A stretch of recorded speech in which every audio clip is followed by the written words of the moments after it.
So I get there myself. All right, so where we left off, we talked about last week, obviously, that the whole process of trying to rebuild the city of Jerusalem does not go over very smoothly. There are certainly great obstacles that are there that are going to be in the way. And one of the things that we're going to see take place today is obviously a letter of accusation. And as we'll talk about in a minute, it's actually several different issues that come up with this letter that's sent that we want to that we want to look at. Obviously, this is a time period where for the people of God, there are certainly challenges, just as there are challenges for us today. All right, so what are the key points for us to think about? First of all, the enemies of God do not relent. This is going to come out when we look at the chronology of what happens beginning in verse 6, where we really verses 5 and 6, where we left off last week. We're going to see that this is not one event that takes place. This is a series of events that take place that all are going to reiterate the same thing from the perspective of the writer. And certainly for those, the readers who would be looking at this, they would also certainly understand the point that the writer is making. Secondly, the enemies of God can use whatever means necessary to accomplish their goals. And as it's going to be in relation to this case, the ability to lie. Honestly, we think a lot about honesty. We think a lot about, we put a lot of importance on finding the truth, understanding the truth. But for the enemies of God, as it pertains to this text, a lot of times they don't care hardly anything for the truth. And in some cases, when it comes to dealing with the people of God, we certainly know that people who are not prone to loving the truth don't have a problem about lying and things of that nature to try to accomplish their goal, which in this case will be the concept of lying in order to appeal to the king, to get the king to get the king to be able to do what they want. Having all these issues with technology is not good with concentration. So I'm going to do my best to get through this morning. All right, so let's talk about the settings of the accusation. And notice that I have it there plural when we're talking about these accusations. Last week, I showed you this chart, which is a reflection of the different Persian rulers up through Artaxerxes II. And this chart is important because what we see take place with the chronology of what happens in verses 5 and 6, and then what's expounded upon more in verse 7, is that there are several different instances of these individuals outside of the city of Jerusalem who the writer has already identified as not being of the people of God, that essentially do the exact same thing in terms of trying to get the people to stop the rebuilding of the temple. Later on, as we'll see, to try to get them to stop rebuilding the foundations of the city, which includes the walls, which is where the time period of Ezra and Nehemiah come into place. When you read through this chapter, and especially if you read verses 5, 6, and 7, those verses, and then obviously the letter that follows, those different events cover several decades. So notice verse 5, that the people outside of the city of Jerusalem, right, who the writer has already identified as the enemies, right? These are the people that came and attempted to help the Israelites rebuild the temple. We know that Zerubbabel, Jeshua, the other men rejected them. In essence, these are these same people and their descendants who are responsible for the events of 5, 6, and then the letter that we'll look at in verse 7. Notice verse 5, that it started all the days of Cyrus, king of Persia, even until the reign of Darius, king of Persia. And so that would cover the time frame of Cyrus down to the fourth Persian ruler that we have on our list, Darius. So you're talking about 536 to 486 BC, which is a period of how many years?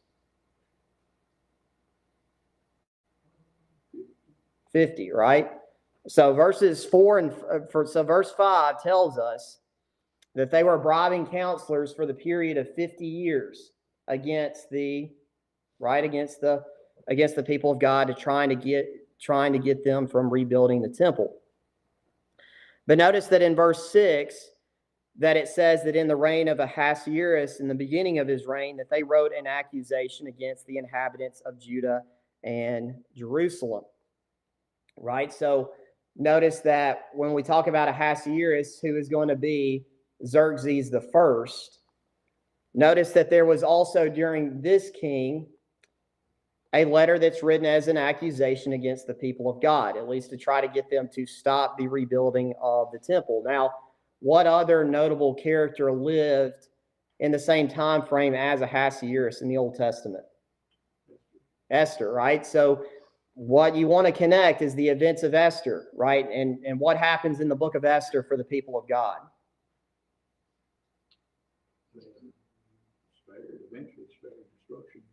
So what happens before they're spared of destruction, right? What's the crucial problem in the book of Esther? Right. So you think about Haman and Haman's plot, right? His plot was to get the Persian king to essentially put to death the Jewish population, right? That's the focus of the book of Esther that we know that gets resolved eventually. Well, under the same king, he's also having to deal with a letter that's coming from these people in Palestine that is, and it doesn't go into detail about the letter of verse 6, but he's having to deal with a separate accusation against the people of God at the same time that we've got the whole plot of Haman trying to kill off God's people, right? That may be something that we don't think about, but this is happening at the same time as verse 6. But now notice that in verse 7, this is the letter that we have more detail about, because the letter of verse 7 would be the time frame of Nehemiah and Ezra, as we'll see when we get to Ezra chapter 7. But verse 7 says that in the days of Artaxerxes, which this would be Artaxerxes the first, which that corresponds to the time frame of Ezra and Nehemiah. But the point is that from Cyrus all the way down to Artaxerxes the first, you've got a consistent pattern of events. You've got a consistent pattern of action where these individuals are doing whatever they can to stop either the rebuilding of the temple, or they're trying to restop the rebuilding of the city itself and the walls of the city. And so we might not pick up on it, but the events of verse 5 down through verse 7 occur over decades. And those verses essentially sum up what we know to be true based on what we saw last week, and that's that these people who have came to try to help rebuild the temple, they and their ancestors have a consistent pattern of opposing the work of God. So in other words, that's why you cannot trust them, is what the writer is trying to indicate. So the chronology is important to understand in order to help wrap our minds around what happens now in verse 7. So let's look now specifically at verse 7, and we'll read down through verse 10. So in the days of Artaxerxes, Bishlam and Mithridath and Tabeel and the rest of their associates wrote to Artaxerxes, king of Persia. The letter was written in Aramaic and translated. Rahum the commander and Shimshai the scribe wrote a letter against Jerusalem to Artaxerxes the king as follows. Rahum the commander, Shimshai the scribe, and the rest of their associates, the judges, the governors, the officials, the Persians, the men of Erech, the Babylonians, the men of Susa, that is, the Elamites, and the rest of the nations whom the great and noble Osnappar deported and settled in the cities of Samaria and in the rest of the province beyond the letter. All right, so there are a lot of names that are obviously recorded for us in those verses. So let's break down what's going on here. All right, so obviously the individuals that are involved that are mentioned in verse 7 and verses 8 and 9. These are going to be individuals that are in positions of the government, right? Who we know that these are people that have been bribed by the inhabitants of Samaria and the cities around Jerusalem. These are the people that have been bribed, or these are the type of people that have been bribed. And this is the letter that they write. Now you notice verses 8 and 9 that the same introduction is given twice. And more than likely what's going on here is that Ezra probably has a copy of this actual letter that he reads off, which is why this section of the book of this section of the book of Ezra is written in Aramaic, because Aramaic was the written language of the time. And so what he's doing is he is reading off what the letter said. So what we have in verses 8 and 9 is almost that he's got the letter or the scroll right in front of him. He sees on the outside of the scroll the writers, right? So Rehum is the guy that tells Shimshai, the writer, to write this letter. He opens up the letter, and that's where in verse 9 the letter begins with Rehum again through Shimshai the scribe. It's as though, if you think about if we send a letter today, we might have on the outside of that letter, who's it from? Well, their letters, in a way, maybe work the same way, where on the outside of the letter you had who it was from, and then on the inside of the letter it was a little bit more specific about the identity of the people behind this. And notice that verse 9, there's a lot of people involved, right? You've got the individuals that are involved in the governance of Palestine, that province, the Persian province of Yehud, which was the province where Judah was. But you also notice that there are other people that are mentioned here, right? The Persians, the men of Erech, the Babylonians, the men of Susa, that is the Elamites, and basically everybody that Osnapar, hearkening back to the Assyrian king, I believe Ashurbanipal, who deported all these people into Samaria. So in other words, what verses 7 through 10 tell us is that this is supposedly not the desires of a small group of people. In other words, you've got all the collective people who live in this same province as the Jews, who are unified behind what this letter represents. And that's going to be important for us to understand why this letter has impact, as we'll see next week with the response of the king. So now let's talk about the actual accusations that are presented to us. And that's what's given in verses 11 through 16. So, verse 11, this is a copy of the letter that they sent. To Artaxerxes the king, your servants, the men of the province beyond the river, send greeting. And what that identifies to us, again, the province beyond the river, that's simply a reference to the Euphrates River. But now notice the accusation beginning in verse 12. And now be it known to the king that the Jews who came up from you to us have gone to Jerusalem. They are rebuilding that rebellious and wicked city. They are finishing the walls and repairing the foundation.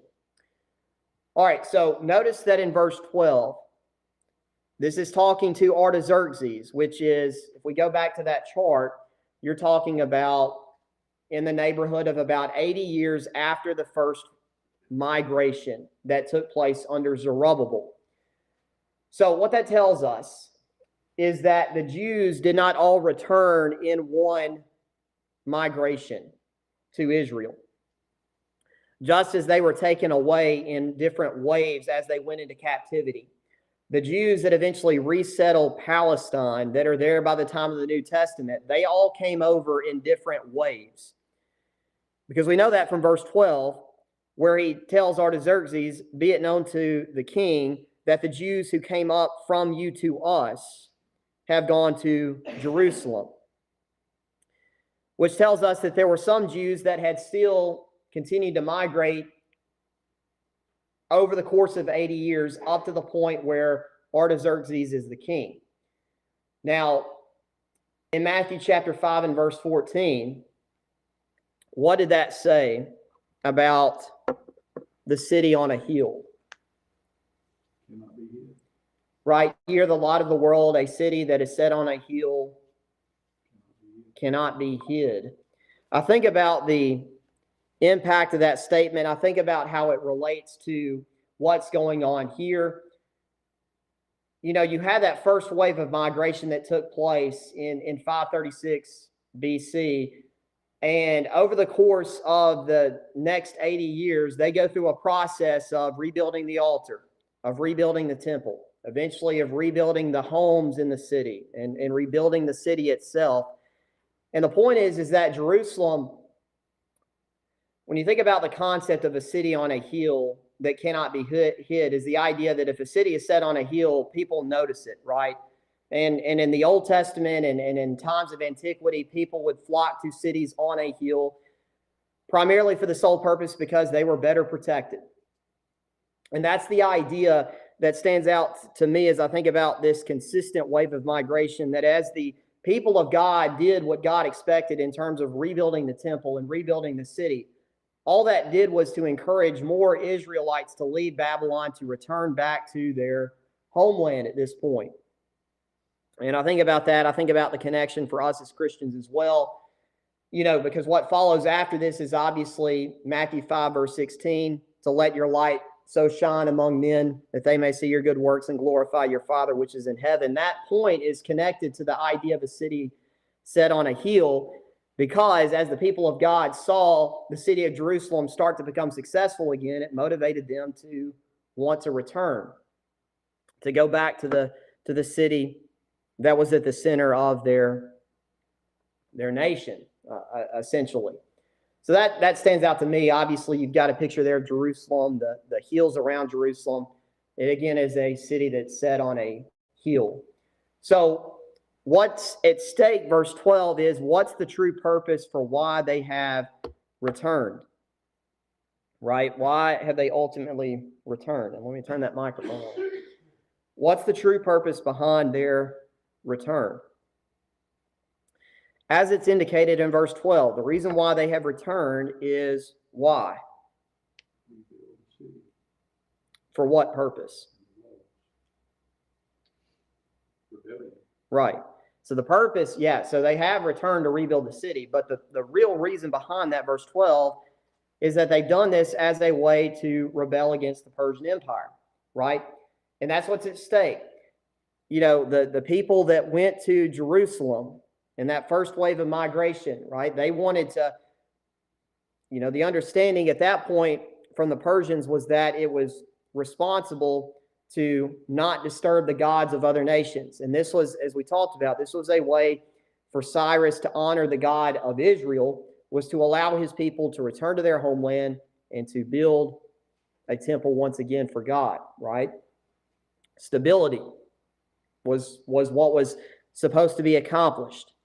But now verse 12 indicates to us that 80 years later, and perhaps over the course of that 80 years, the people who were living around these Israelites start to turn the argument around and say, this is not for stability. The reason why they're doing this is simply to rebel against the Persian government, which obviously means that we've got a pretty significant problem here. From what we're told, under this same king, Artaxerxes I, he actually had to put down a rebellion in Egypt, which, if you think about the geography of the area, to get to Egypt, you have to go through Judah. And so the point is that this potential issue of rebellion, this king has already seen this take place in the nation that is directly west of Israel, right, to the southwest. So that's why this is a concern. And the answer from the king needs to come really quickly. Again, that's why we see in verse 12, they are rebuilding that rebellious and wicked city. Notice they are finishing the walls and repairing the foundations, right? The city itself is almost rebuilt. And, you know, the walls are almost finished, which we know that that's something that takes place during the time frame of Nehemiah. And so when this city is finally built and its protection is secured, it's going to be a whole lot harder to get these people back under control, is the point that the writers are making here.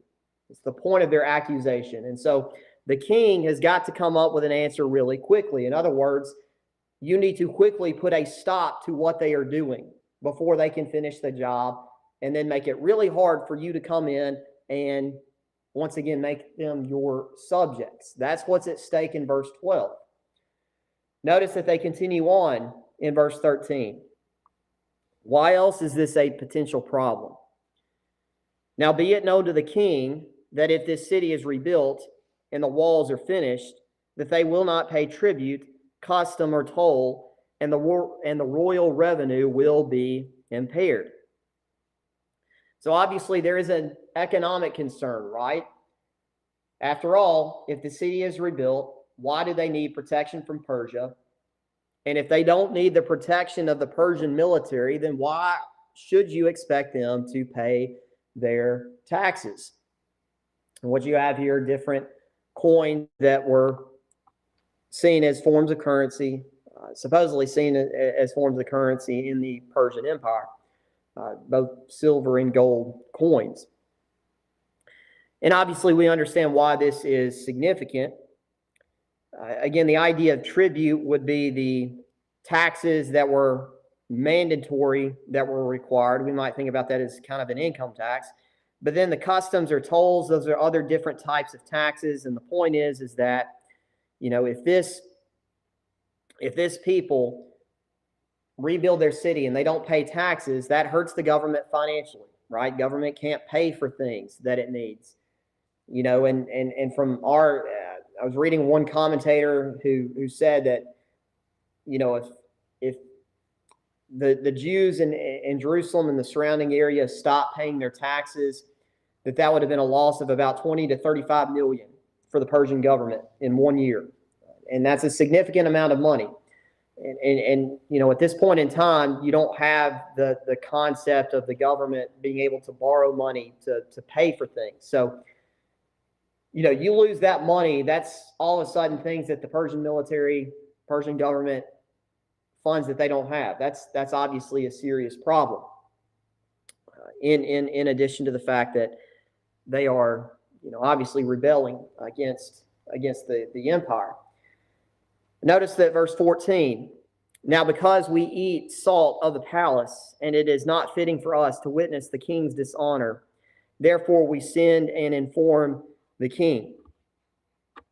So they get a little bit more personal in verse 14 about why this is a problem for them, right? So, verse 12 and 13, these are problems for the empire at large. But now in verse 14, they kind of narrow that down to how this is a problem for both them and for personally the king, right? So what's in it for the accusers? Notice that the phrase is used, salt of the palace. Now, because we eat salt of the palace, and the term salt, or the actual, what salt is, salt was a really important commodity in the ancient world. It was a very important commodity in Egypt. Apparently, it was an important commodity in Persia based on the reference here. When we think about salt today, we don't think about it being that important, right? Because we can easily go to the store and buy salt.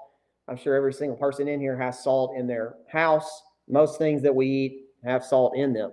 And if they don't have salt in them, and even if they do, a lot of times we just put more salt on them, right?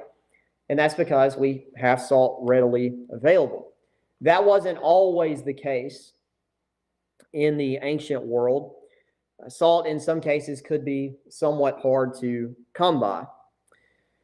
And in fact, Roman soldiers a lot of times were paid in increments of salt.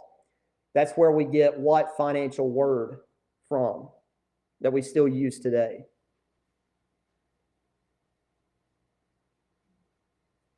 I usually bring this up in my economics class to give them an idea of how, money is not always seen as currency. Other things can be seen as currency. Salt was a currency. And if soldiers were paid in salt,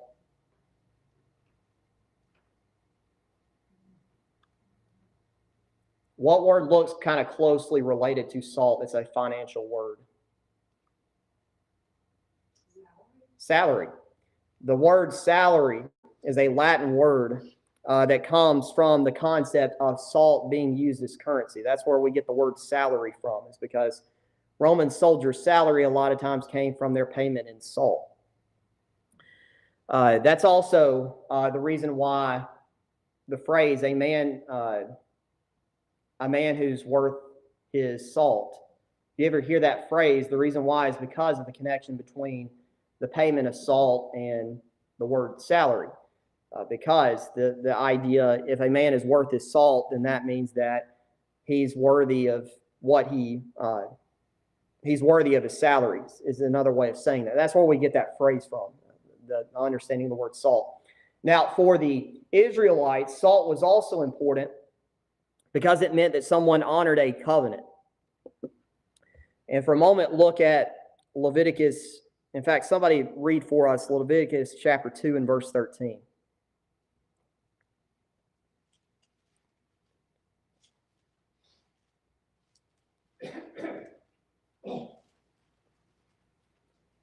And every oblation of thy food offering shalt thou season with salt. Neither shalt thou allow the salt of the covenant of thy God to be lacking from thy food offering. With all thine offerings thou shalt offer salt. And obviously we know that salt makes things taste better, but Leviticus 2:13 indicates to us, and there's also a passage in Numbers that indicates the same thing, that as part of the offerings that the people of God would make to honor their covenant with God, they actually had to provide salt with that offering because that was a symbol of keeping the covenant. Somebody else read for us 2 Chronicles 13 and verse 5.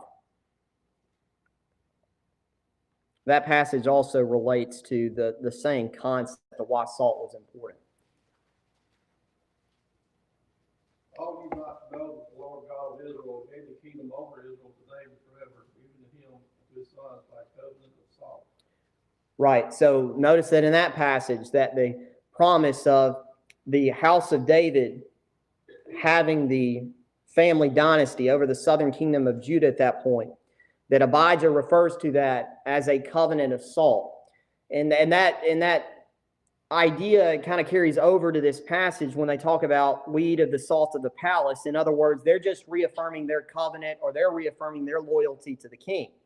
So in other words, they're presenting themselves, when they say that, as loyal subjects to the king, to contrast the people of Judah who are now rebuilding the city, but doing so under the true purpose of trying to rebel against the Persian Empire.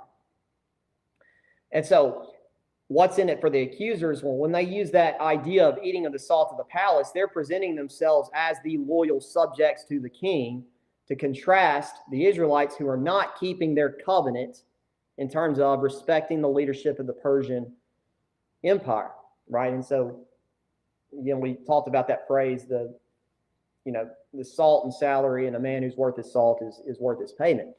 So notice that now verse 15, or notice also verse 14.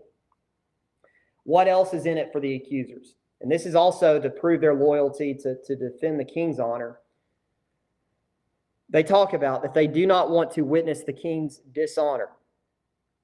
The word dishonor literally means nakedness. They do not want to witness the king's nakedness. And in other words, what they're saying is they do not want to witness the king have an embarrassing moment by seeing Judah rebel against him. This word dishonor comes from the same root of the word nakedness that's found in Genesis 9, 22 and 23. We're not going to go back and read that passage, but that passage talks about, again, when Ham discovered the nakedness of Noah, and right, you have the whole series where Ham was cursed because of that, right? Because it was seen as a dishonoring thing, as an embarrassment. And that's the same idea that they present here.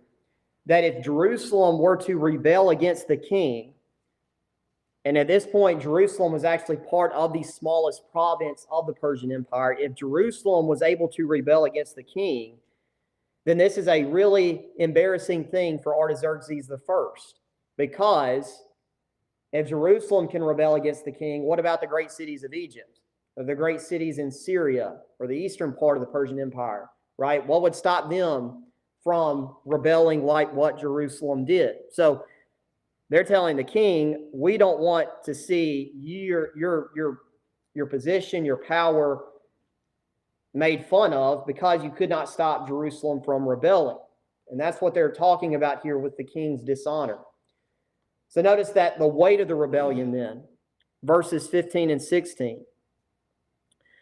In order that, therefore we send and inform the king, in order that search may be made in the book of the records of your fathers, you will find in the book of the records and learn that this city is a rebellious city, hurtful to kings and provinces, and that sedition was stirred up in it from of old. That was why this city was laid waste. Now, what they say in verse 15, is what they say in verse 15 true? Well, it was true. Yeah, in a sense, what they're saying there is actually true. What they're saying is that in the past, this was a city that was rebellious, that it was hurtful to kings. If you go back to, and what they're saying is, telling the king, do some research. If you go back and look, in 2 Chronicles 36 and verse 13, for us, we confirm this. These people have done this before. Remember that under the reign of Zedekiah, that Zedekiah tried to rebel against King Nebuchadnezzar. And that's exactly what these opponents are referring to. Their ancestors would have known about what Zedekiah had done, because their ancestors had lived in Samaria, the places north of Jerusalem at that point. What they're saying in verse 15 is actually true, that this city, at least in the past, had been a rebellious city, that it was a place of sedition, if you go back and look at Zedekiah and Nebuchadnezzar, and that was why this city was laid waste. And obviously we know that, Zedekiah's rejection of Babylon, who, through Jeremiah and really through Jeremiah, the expectation was that Israel was supposed to submit to the yoke of Babylon. Eventually the city was destroyed. The temple was destroyed. So what they're saying here is that this is a pattern. What they are doing is not that different from their ancestors, who also rebelled against the former Babylonian Empire, right? So that's the weight of this. These people, their ancestors have done this before. Likewise, then, they must be doing this as well, which, evidently obviously has its problems with it. And they further build on that, verse 16, right? You will lose everything. You will lose everything if this is accomplished.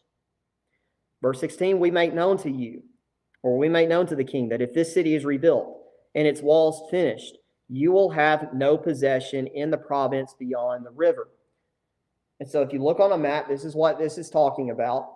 You've got the Euphrates River that's right here, the Tigris and the Euphrates. And what they're saying is that the province of Yehud would have been right here. But what they're saying is that if Yehud and Jerusalem, if they successfully rebel, what stops Asia Minor? What stops into eventually Greece? What stops the Egyptians from also rebelling, right, and declaring themselves independent of the Persian Empire? That's what they're saying. This is the weight. It's not just Jerusalem that will rebel and be successful, but any of these possessions west of the river, they're also going to rebel and be successful.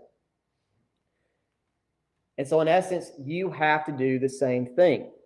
Again, I mentioned a moment ago that Egypt and actually Syria as well. So this territory right here, north of Jerusalem, both of those territories at points under Artaxerxes I also rebelled. And that will help us understand why the king responds in the way that he does, is because the writers of this letter do a very good job of framing the people of God as being a rebellious people based on their past, which there's some truth to that to an extent, but also framing this from the perspective of the possibility of losing all of this other territory and all of this other money that the Persian Empire depended upon.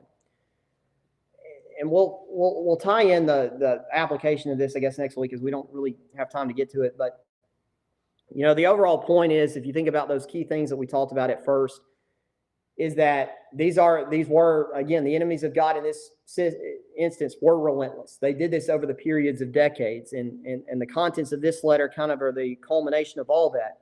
We know that the enemies of God don't have any problem about lying about the intents of God's people, which is exactly what they're doing, with the concern that they are trying to be a rebellious people. Is there anything else that we want to add on before we close this morning? Interesting, the pressure they're putting on the king, like you said, to make a quick decision.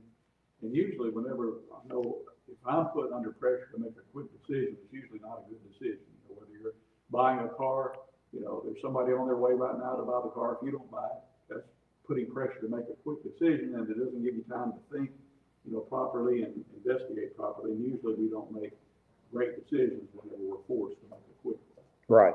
Yeah, I agree. Definitely a good point.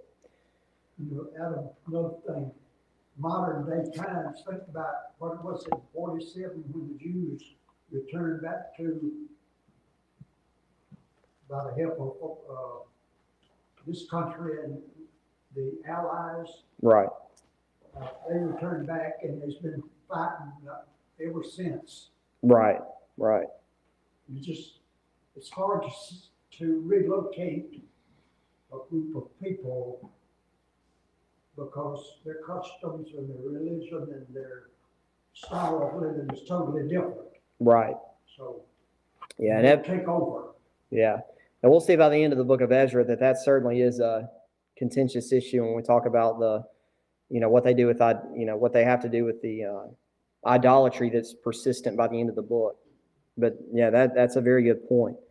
Maybe in some ways it's the society in that day is not all that different from what we see today.